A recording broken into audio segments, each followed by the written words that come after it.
no livro de Lucas, no capítulo 15, deixa aí aberto. Antes da gente começar, eu queria destacar que hoje, entre os nossos visitantes, está um amigo pessoal meu, um grande amigo, Valdo Luna. Valdo, fica de pé aí.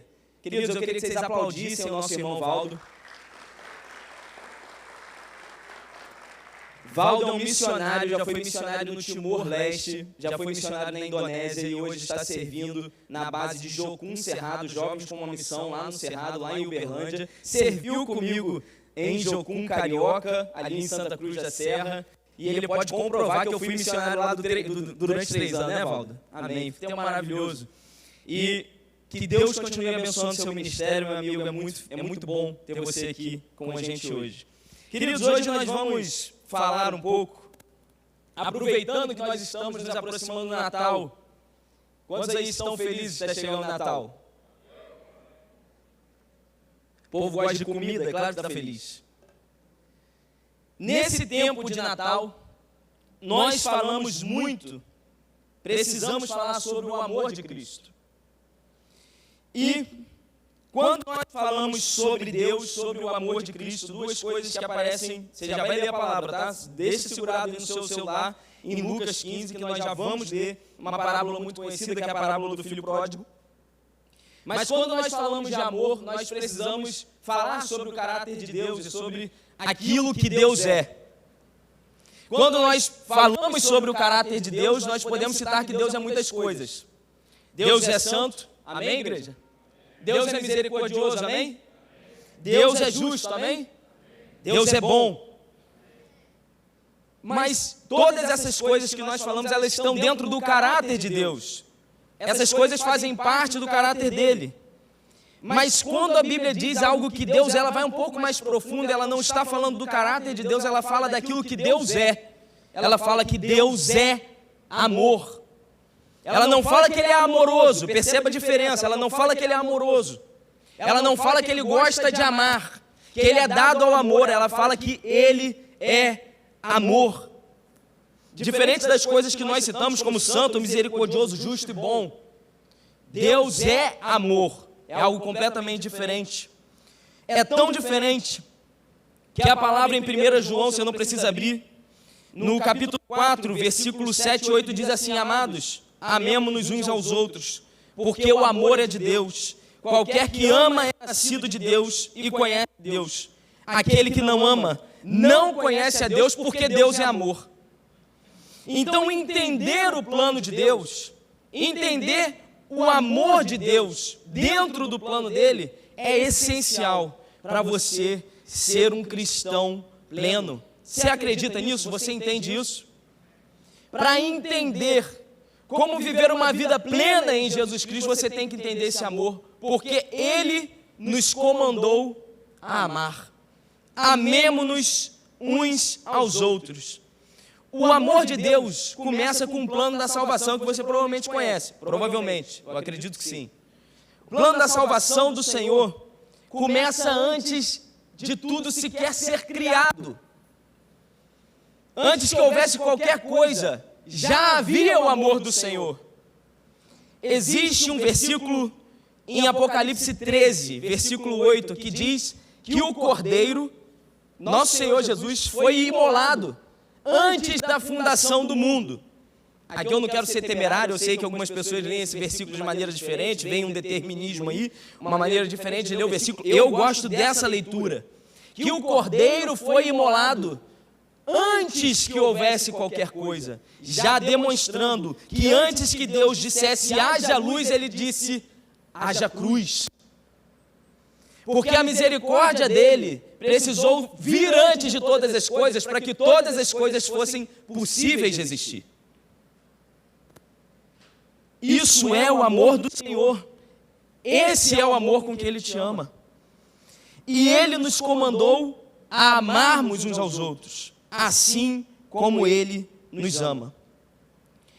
Como nós podemos amar como Cristo nos ama? Se eu fosse dar algum título a essa pregação, seria Amai com o amor de Cristo. Entendamos o amor de Cristo e amemos como Ele. E Jesus usou uma parábola para explicar o amor dele para os homens. É a parábola do filho pródigo. E você pode acompanhar aí no texto de Lucas 15. Vamos começar no versículo 1 e 2 e vamos pular lá para o versículo 11. Diz assim a palavra do Senhor: todos os publicanos e pecadores estavam se reunindo para ouvi-lo, mas os fariseus e os mestres da lei o criticavam. Este homem recebe pecadores e come com eles. Versículo 11, Jesus continuou: um homem tinha 2 filhos, o mais novo disse a seu pai: pai, quero a minha parte na herança. Assim ele repartiu sua propriedade entre eles. Não muito tempo depois, o filho mais novo reuniu tudo o que tinha, foi para uma região distante, lá desperdiçou seus bens vivendo irresponsavelmente. Depois de ter gasto tudo, houve uma grande fome em toda aquela região, e ele começou a passar necessidade. Por isso, foi empregar-se com um dos cidadãos daquela região, que o mandou para o campo, a fim de cuidar dos porcos. Ele desejava encher o estômago com as vagens de alfarrobeira que os porcos comiam, mas ninguém lhe dava nada. Caindo em si, ele disse: quantos empregados de meu pai têm comida de sobra, e eu aqui, morrendo de fome? Eu me porei a caminho, voltarei para o meu pai e lhe direi: pai, pequei contra o céu e contra ti. Não sou mais digno de ser chamado teu filho. Trata-me como um dos teus empregados. A seguir, levantou-se e foi para o seu pai. Estando ainda longe, seu pai o viu e, cheio de compaixão, correu para o seu filho e o abraçou e o beijou. O filho lhe disse: pai, pequei contra o céu e contra ti. Não sou mais digno de ser chamado teu filho. Mas o pai disse aos seus servos: depressa, tragam a melhor roupa, vistam nele, coloquem um anel em seu dedo e calçados em seus pés, tragam um novilho gordo, matem-no, vamos fazer uma festa e comemorar, pois este meu filho estava morto e voltou à vida, estava perdido e foi achado, e começaram a festejar. Meus irmãos, como a gente já adiantou, essa aqui é uma parábola demonstrando o amor de Deus para os homens. Antes que tudo existisse, antes da própria criação do mundo, o Senhor já previu, o Senhor já imaginou que os homens iriam se rebelar contra Ele, e Ele já criou um plano. E é isso aqui, o plano era receber aqueles perdidos de volta a Ele. Esse é o amor dEle. E aqui, queridos, nós temos o nosso primeiro ponto desse texto, para amar com o amor de Cristo, para entender amar como Cristo nos amou. Nós precisamos ter amor pelos perdidos. Ter amor por aqueles que estão longe do Senhor. Esse texto começa dizendo assim: todos os publicanos e pecadores, estavam reunidos para ouvi-lo. Mas os fariseus e os mestres da lei o criticavam, dizendo: este homem recebe pecadores e come com eles. Assim que ele é criticado, assim que Jesus Cristo é criticado por comer com publicanos e pecadores, ele começa 3 parábolas.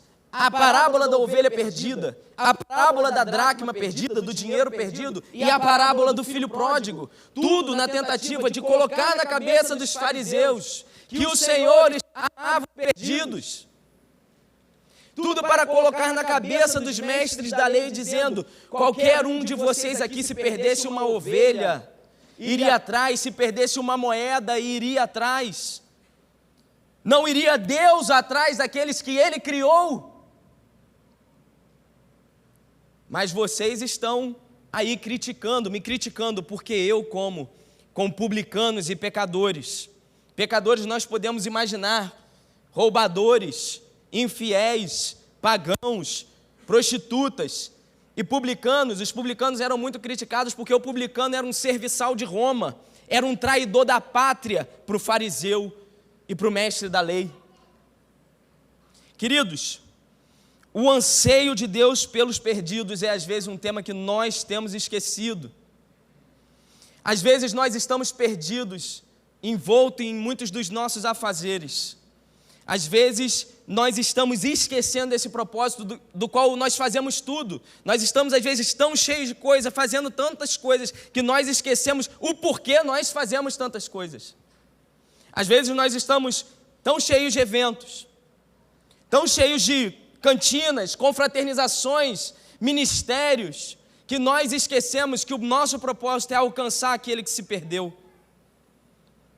E é claro que eu não estou dizendo que nada disso aqui não provém do Senhor. Os eventos são de Deus, as cantinas são de Deus, as confraternizações são de Deus, o ministério é de Deus, mas às vezes são tantas coisas que nós fazemos, que nós esquecemos o propósito, e nós não podemos, no meio do trabalho, esquecer por que nós trabalhamos, ou melhor, por quem nós trabalhamos. Nós precisamos, queridos, ansiar mais pelo anseio de Deus, que são aqueles que se perdem. Nós estamos no meio de uma comunidade, nós estamos no meio de um bairro que tem sido considerado o bairro mais boêmio do Rio de Janeiro. A igreja é cercada por bares, tem um bar que se chama culto, para as pessoas poderem dizer que vão no culto. Tinha uma festa quando eu era da faculdade, está repreendido, né? Esse tempo passou já, graças a Deus, que chamava missa. Minha intenção é sugar sua alma. Nós estamos nesse ambiente, e a bem da verdade, muitas vezes nós passamos pelas pessoas aqui nos bares, nós passamos entre os perdidos com um certo nojo, com um certo desprezo, com um certo asco, com um certo farisaísmo, com um quê de mestre da lei. Mas Jesus nos ensina que a palavra é para eles, assim como um dia foi para você quando você estava perdido, assim como foi para mim quando eu estava perdido na minha própria religiosidade e nos meus próprios pecados, nas minhas próprias prostituições e fornicações. O Senhor me alcançou, e eu acredito que Ele quer alcançar eles também. Só que para alcançar eles, querido, Ele vai usar essa igreja aqui. Só que vai ficar difícil se nós tivermos uma postura de desprezo e nojo em relação aos perdidos. Percebe que Jesus aqui não tinha isso, era o contrário. Jesus aqui estava cercado pelos publicanos e pecadores e criticados por aqueles que eram os religiosos desse tempo, do tempo deles. Nós não podemos ser esses fariseus, nós não podemos ser esses mestres da lei aqui, nós precisamos ser como Jesus e os apóstolos. Jesus era movido de misericórdia, queridos, por aqueles que estavam perdidos. Diz a palavra em vários momentos que Jesus, movido de íntima compaixão. Já leu esse texto na Bíblia? Já leu esse termo? Jesus, movido de íntima compaixão, Ele se compadece quando Ele está descendo do monte, quando Ele está orando. Ele vê a multidão seguindo Ele como ovelhas que não têm pastor. E Jesus, movido de íntima compaixão, enlutado pela morte do seu primo João Batista, Ele vai até os perdidos, Ele vai abençoar os perdidos. Eu lembro, querido, quando eu era um jovem mancebo, recém-convertido, lá em Macaé. Já falei aqui em outra pregação lá em Macaé que a gente ia muito no Monte da Jaqueira, que dizem os crentes a jaqueira dança, né? Amém, ela dança, só você, né, prestar atenção. Eu lembro que uma vez eu estava no monte e fizeram um baile no pé do monte, um baile funk no pé do monte, olha isso. É claro que os crentes não pararam de interceder um minuto pelo baile, né? E o baile durou, 40 dias.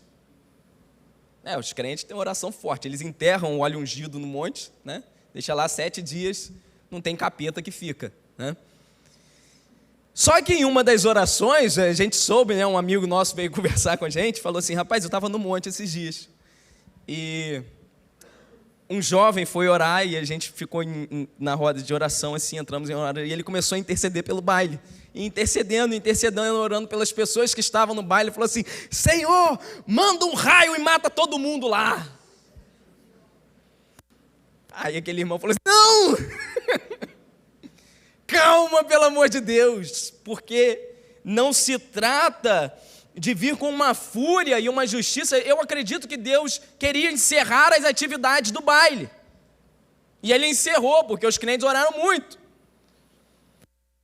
Mas Deus tinha um amor e uma compaixão, um anseio desde antes da fundação do mundo por cada pessoa que estava vendendo o seu corpo, perdendo a sua alma naquele baile. Ele não queria mandar um raio e matar todo mundo, Ele queria alcançar cada menina que estava ali se perdendo, cada rapaz que estava ali se drogando. Sem essa compreensão, querido, é impossível, nós não vamos avançar. Nós não vamos ganhar pessoas. Havia um entendimento há muitos anos atrás, mais ou menos, acho que há uns 10 anos atrás, eu ouvi de um pastor que 70% das pessoas que entram nas igrejas já são de outras igrejas, porque muitas vezes nós estamos incapazes de ganhar pessoas novas, de ganhar os perdidos. Os crentes estão rodando entre as igrejas. Rodando entre as igrejas. Nós precisamos de misericórdia. Uma outra situação que eu passei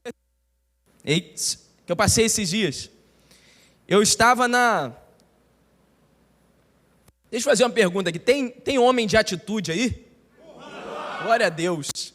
Homem de atitude, ele é chamado para ir no supermercado com a sua esposa, né? E é uma atividade assim que ele ama de paixão, né? E eu também sou apaixonado por ir no supermercado com a minha esposa. Estava eu um dia na minha missão de ser um homem de atitude e fui lá no supermercado com a minha esposa, ali na Siqueira Campos, no Mundial, onde às vezes você tem que lutar com 2 ou 3 pessoas para conseguir 1 quilo de feijão. Mas, vencidas as minhas lutas, as minhas guerras, as minhas batalhas, eu estava lá fora, minha esposa foi na Casas Pedro comprar alguma coisa que a gente tenta ser saudável, mas não consegue, né? E aí, vinha uma bicicleta na contramão da Siqueira Campos. Um rapaz, entregador, ele veio, bateu, quase atropelou um homem. Ele bateu, machucou o homem, mas o homem saiu, continuou andando. E um senhor, bastante idoso, repreendeu ele, falou assim: ô rapaz, olha aí, você está na contramão. E gente, aquele garoto, ele ficou transtornado com a repreensão daquele idoso. E ele começou a gritar com aquele idoso, começou a fazer um banzé ali, e gritar muito, muito, e a esculachar aquele idoso. Naquele momento o idoso falou bem assim: o senhor me respeite que eu fui, não sei se foi coronel, não sei qual foi a patente, mas ele falou a patente do exército que ele tinha sido, e eu já estava indignado, porque o rapaz estava na contramão, ele quase atropelou uma pessoa, e agora ele estava insultando uma pessoa das Forças Armadas, porque para mim é muito caro. E aí, eu fiquei indignado com aquilo, fiquei pensando muito tempo daquilo. Daqui a pouco a PM chegou, apaziguou tudo, aquele jovem xingando aquele idoso, poderia ser meu pai, poderia ser seu pai. E eu, transtornado, cheguei em casa, fiquei pensando sobre aquilo, eu só tinha uma raiva, um ódio daquele garoto. E Deus me confrontou falando assim: será que não tem salvação para esse garoto, não? Será que não tem misericórdia para ele, não? Ele errou, ele efetivamente vacilou, ele estava na contramão, quase atropelou uma pessoa, mas se ele é uma pessoa perdida, não tem salvação para ele, não? E queridos, essa frase ela começou a me perseguir. Parece que toda vez agora que alguém erra comigo, toda vez que eu sou fechado no trânsito, e eu ando de moto, então eu sou fechado no trânsito com regularidade, e eu também fecho os outros, mas assim, toda vez que parece que alguém pisa no meu calo, Deus vem me perguntar: tem salvação para ele ou não tem, Douglas? Tem salvação para ela ou não tem? E eu tenho exercitado isso, e tem sido bênção na minha vida, queridos. Eu tenho saído de casa falando assim, antes de subir na minha moto: Deus, me faz um homem de paz. Eu não quero brigar com ninguém, não quero gritar com ninguém. Me protege especialmente dos taxistas, em nome de Jesus. Aí, se tiver algum taxista aqui, é brincadeira, tá, meu irmão? Eu sei que vocês devem fazer essa oração também pelos motociclistas. mas tem sido bênção. E eu desafio você a passar a fazer isso, querido, a estender misericórdia com os perdidos, com as pessoas no seu dia a dia, aqueles que estiverem errando com você, quem pisar no seu calo, aqueles que estão distantes do Senhor. Seja um homem ou uma mulher de paz e comece a espalhar a paz por aí. Não o ódio, não o desprezo, não o asco, o afastamento. Se queremos amar como Cristo amou, querido, precisamos ter esse amor pelos perdidos. Precisamos amar aqueles que desprezam inclusive a nossa fé, inclusive o nosso Deus. Precisamos parar de sentir nojo dos perdidos e pedir um coração misericordioso ao Senhor. Nosso segundo ponto que nós extraímos aqui da parábola do filho pródigo é que se queremos amar com o amor de Cristo, nós precisamos ser misericordiosos com o erro dos outros. Diz assim a palavra, no versículo 12: o mais novo disse a seu pai: pai, quero a minha parte na herança. Assim, ele repartiu sua propriedade entre eles. Queridos, eu tenho certeza aqui que na parábola do filho pródigo, depois que ele reparte a propriedade, durante o momento que ele está repartindo a propriedade, certamente aquele pai deve ter aconselhado seu filho. Fala: filho, não faz isso, você vai pegar o dinheiro da família, vai dividir a herança, vai fazer o que com esse dinheiro, vai gastar esse dinheiro, mas a decisão do garoto prevaleceu. E o garoto falou assim: não, eu quero metade da minha herança e eu vou fazer a herança é minha. E ele vai e gasta tudo. Mas percebe que durante a parábola nós entendemos que o pai é misericordioso com essa escolha tola do menino. Ele é misericordioso com esse erro, com essa má postura. E nós precisamos entender que o amor de Cristo é misericordioso com os nossos erros e das pessoas ao nosso redor, com mais escolhas, com pecados, com erros de maneira geral. Quando você encontra pessoas escolhendo mal, me diz aí, qual a sua postura? Às vezes você tem uma pessoa que você já aconselhou ela a mudar de caminho, ela não muda. Qual a sua postura? Quando você encontra uma pessoa errando, qual a sua postura? Quando você encontra alguém pecando, qual a sua postura? Você tem duas opções. Ou você julga ela e fala assim, depois que as consequências dos atos dela chegam, ela quebra a cara, ela realmente fica evidente que ela fez uma má escolha, realmente fica evidente que ela estava errando, fica evidente que ela estava tomando uma postura errada. Você pode dizer para ela: bem feito, eu avisei. Você pode dizer também: agora não conta comigo, eu falei que você ia quebrar a cara, que você ia passar por isso, agora não precisa mais contar comigo.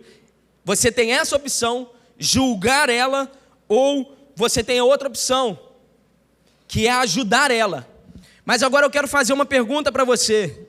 Imagine se durante os seus erros, quando você tomou escolhas erradas, se fosse o Senhor falando para você: bem feito. Se fosse Jesus virando para você e falando: eu avisei. Ou se fosse Jesus falando para você: agora não conta comigo. Você consegue conceber Jesus falando essas coisas para alguém? Você consegue imaginar que ele pegaria uma pessoa errando e falaria para ela assim: bem feito, eu avisei, não precisa contar comigo, porque se você tivesse feito o que eu falei, você não estaria passando por isso agora. Você consegue imaginar isso? Jesus falando isso para você? O pai do filho pródigo não faz isso. Quando o garoto chega falando: pai, com o discurso pronto, né? Pai, pequei contra o céu e contra você, eu não sou digno de ser seu filho. Ele nem termina, ele nem replica. Ele nem fala: eu avisei. Ele nem fala: bem feito. Ele já começa: limpa o meu filho, dá um banho nele, bota um anel no dele, bota a sandália nele.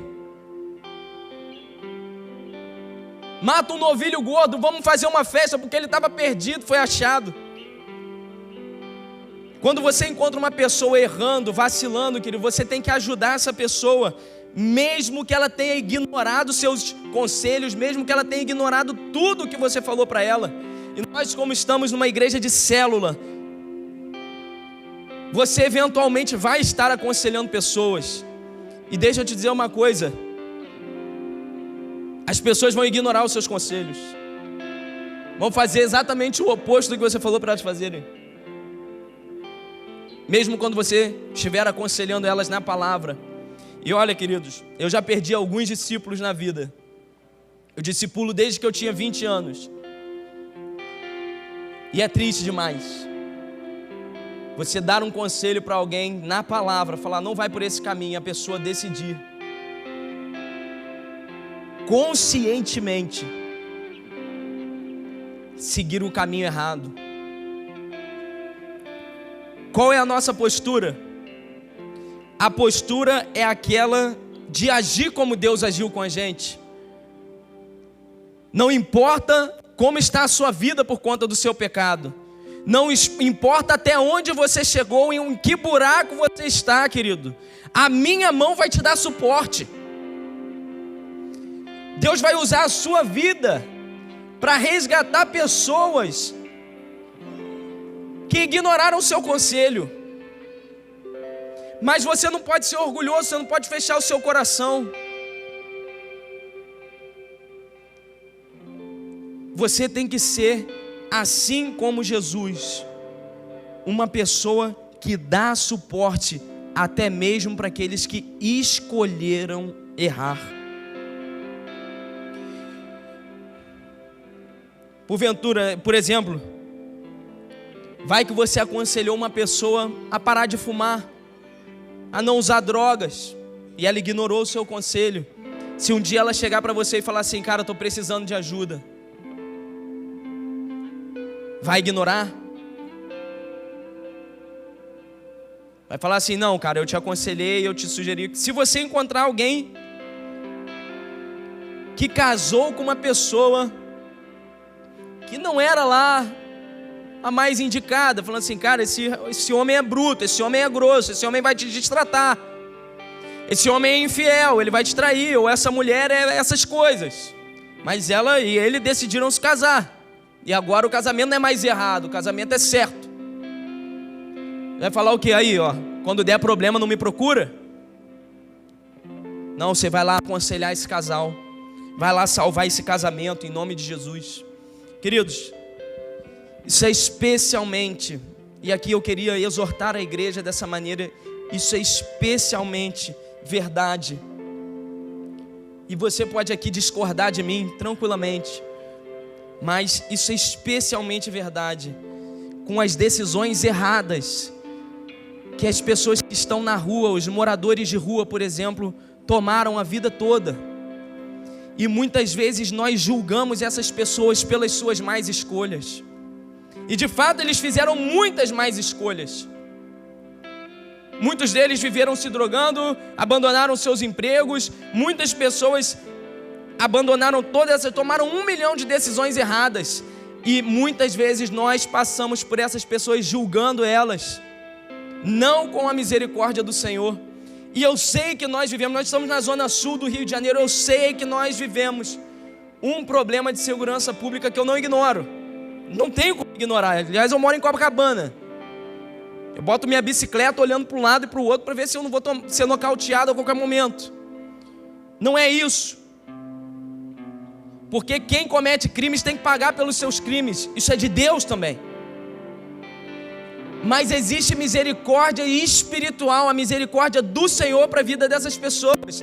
Não importa as decisões que elas tomaram. Eu quero desafiar a igreja. Você não precisa dar dinheiro para todo mundo que te pede. Eu não faço isso, senão eu teria que pegar uma parcela significativa do meu salário para pagar tudo que me vendem na rua ou que me pedem. Mas você não pode julgar essas pessoas, porque Deus não as julga. Você tem que olhar para essas pessoas com um olhar de misericórdia, sem rancor, sem ódio, abençoando a vida delas, pedindo para que elas saiam dessa vida. Mas muitas vezes a nossa postura é: olha lá, um monte de vagabunda, olha lá. Não estou falando que é uma situação legal, não estou falando que não precisa de atenção do Estado, mas o Estado atue ou não, é alvo da misericórdia da igreja. Amém, igreja?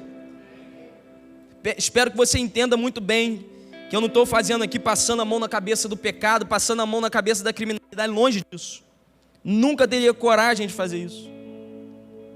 Mas, querido, muitas vezes acontece na própria igreja essa falta de misericórdia entre os irmãos. A gente brinca aqui que a gente se vê mais do que os nossos parentes. Tem alguém aqui nessa situação? Vê mais os irmãos da igreja do que os parentes? Se tu é líder de célula, se tu é célula, né? É segunda, é terça, é quarta, é quinta, é sexta, é sábado. Só que nesse convívio intenso, muitas vezes nós vemos as partes boas e vemos as partes ruins também. As partes que não estão ajustadas dos nossos irmãos. E às vezes, em vez de aplicarmos a misericórdia sobre essa parte errada dos nossos irmãos, nós tomamos uma postura acusadora. E nós não precisamos de mais ninguém para nos acusar, querido. Nós precisamos parar com essa acusação entre uns e os outros. Sabe por quê? Olha o que diz a palavra em Apocalipse 12:10. Ouvi uma forte voz do céu que dizia: agora veio a salvação, o poder, o reino do nosso Deus e a autoridade do seu Cristo, pois foi lançado fora o acusador dos nossos irmãos, que os acusa diante de Deus dia e noite. O inimigo já nos acusa diante de Deus ininterruptamente. Uma vez eu escutei um missionário falar sobre isso. Duas coisas acontecem sem parar no céu: adoração e acusação. E será que nós precisamos, entre nós, nos acusarmos dos erros uns dos outros? Porque fulano é isso, fulano é aquilo. Não, queridos. Se Deus fosse considerar cada um dos seus erros, será que você seria salvo? Se Deus fosse considerar cada um dos seus erros, será que você seria líder? Se Deus fosse considerar cada um dos seus erros, será que você sequer poderia servir no ministério? Se Deus não é tão duro com você, querido, por que você é tão duro com os outros? Por que você é tão duro com os seus irmãos, com os perdidos, com aqueles que erram? Diz a palavra assim, que com a medida que nós julgarmos, nós seremos julgados. Se você quer que Deus use de misericórdia com você, querido, você precisa ser misericordioso também. Eu tento exercer misericórdia, querido, porque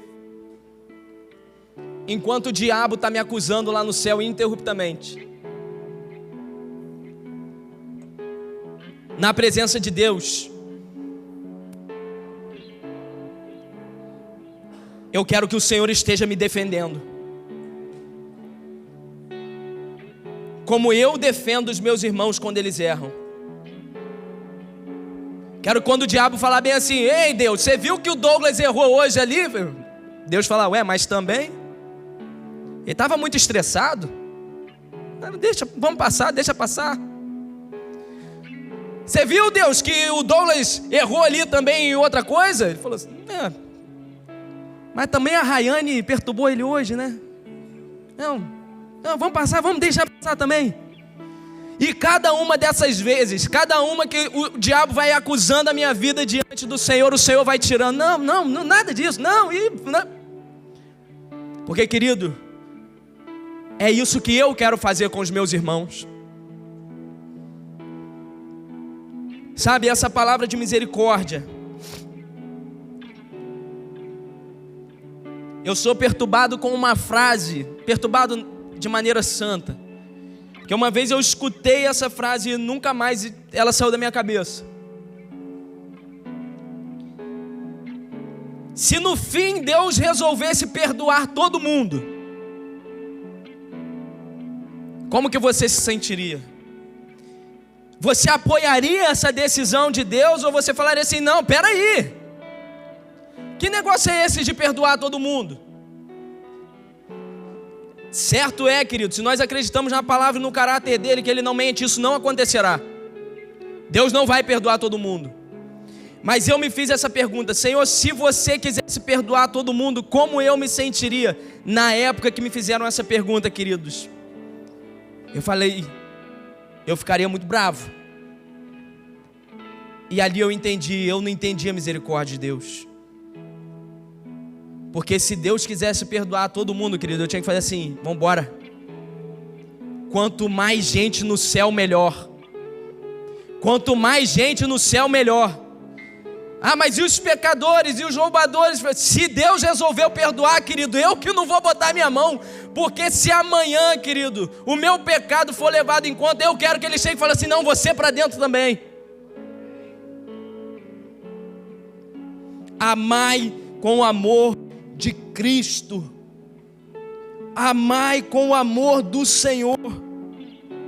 Queridos, nós precisamos parar de julgar as pessoas e começar a estender misericórdia aos perdidos, estender misericórdia aos erros, estender misericórdia a todas as pessoas ao nosso redor.